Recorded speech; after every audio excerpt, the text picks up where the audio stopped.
അസ്സലാമു അലൈക്കും വറഹ്മത്തുള്ളാഹി വബറകാതുഹു. എന്തൊക്കെയുണ്ട് വിശേഷം? എല്ലാവർക്കും സുഖമാണോ? എനിക്കും സുഖം.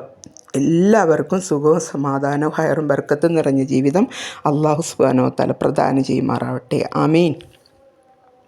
ഇന്ന് ഞാൻ നിങ്ങൾക്ക് ഷെയർ ചെയ്യുന്നത് ഒരു സ്പെഷ്യൽ അപ്പമാണ് കേട്ടോ. അതായത് ആരും ഇതുവരെ ട്രൈ ചെയ്തിട്ടുണ്ടാവില്ല, ഉണ്ടാക്കിയിട്ടുണ്ടാവില്ല. കാരണം നമ്മളെപ്പോഴും അപ്പം ഉണ്ടാക്കണമെങ്കിൽ ഒത്തിരി പാടാണ്. കുറച്ച് ആദ്യം വെള്ളത്തിലിട്ട് 4 മണിക്കൂറെങ്കിലും മിനിമം കഴിയണം അല്ലേ?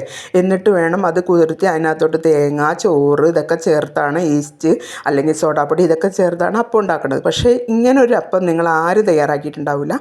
ഇത് നമുക്ക് തിന്നണമെന്ന് തോന്നുമ്പോൾ ഉണ്ടാക്കാൻ പറ്റിയൊരു അപ്പം കേട്ടോ. അതായത് ഇപ്പം നമ്മുടെ കയ്യിൽ ഇറച്ചിക്കറി, മീൻകറി അങ്ങനെയുള്ള ഏത് കറിക്കും കൂട്ടാൻ പറ്റിയ ഒരു അപ്പമാണ്.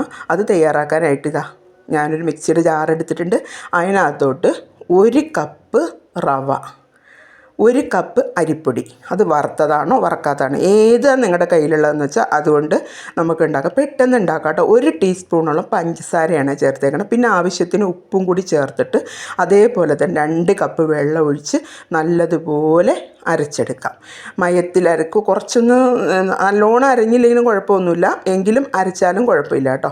അങ്ങനെ അത് നമ്മൾ ഒഴിച്ച അളവിന് തന്നെ വെള്ളം ഒഴിച്ച് ആ പരുവത്തിൽ തന്നെ അരച്ചെടുക്കാം. അരച്ചെടുത്തതിന് ശേഷം നമുക്ക് വീണ്ടും അതിനകത്തോട്ട് 1 കപ്പ് തൈര്, കട്ട തൈര്, പുളിയൊന്നുമില്ലാത്ത കട്ട തൈര്, അത് നമ്മൾ ഉണ്ടാക്കിയതാണെങ്കിലും അത് കടയിൽ നിന്ന് പാക്കറ്റ് വാങ്ങിക്കാൻ കിട്ടുമല്ലോ, അതാണെങ്കിലും കുഴപ്പമില്ല, അത് ഒഴിക്കുക 1 കപ്പ്.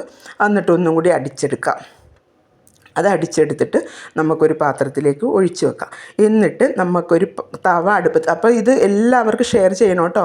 കാരണം നമുക്ക് പെട്ടെന്ന് ഉണ്ടാക്കാൻ പറ്റിയല്ലോ, ഒത്തിരി നേരം ഒന്നും വേണ്ടല്ലോ. നമുക്ക് അപ്പം വേണമെന്ന് തോന്നിക്കഴിഞ്ഞാൽ അപ്പം തന്നെ ഉണ്ടാക്കാം. നമ്മുടെ കയ്യിൽ റവയും അരിപ്പൊടിയൊക്കെ ഉണ്ടാവാതിരിക്കില്ലല്ലോ.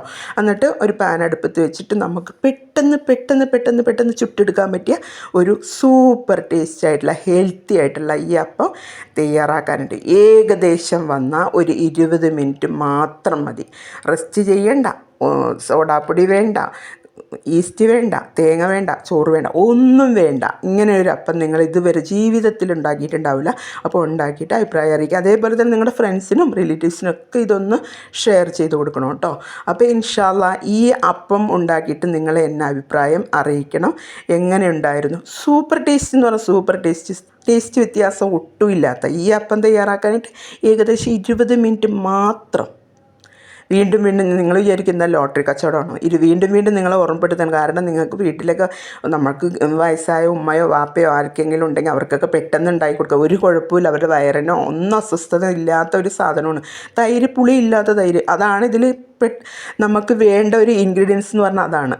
പിന്നെ പഞ്ചസാര, 1 ടീസ്പൂൺ പഞ്ചസാര നമ്മൾ വെള്ളയപ്പത്തിൽ നമ്മൾ ചേർക്കാറുണ്ടല്ലോ. ഈസ്റ്റൊക്കെ തയ്യാറാക്കുമ്പോൾ വെള്ളയപ്പത്തിൽ നമ്മൾ ചേർക്കാറുണ്ട്. ഇത് കണ്ടോ, എണ്ണ ഒന്നുമില്ലാതെ സൂപ്പർ ടേസ്റ്റ് ആയിട്ടുള്ള അപ്പം ഉണ്ടായിരിക്കുന്നത് കണ്ടോ? ഇഷ്ടപ്പെട്ടോ? എല്ലാവർക്കും ഇഷ്ടപ്പെട്ടാൽ ലൈക്ക് ചെയ്യണേ. അതുപോലെ തന്നെ ഇത് എല്ലാവർക്കും ഷെയർ ചെയ്ത് കൊടുക്കാൻ മറക്കരുത്.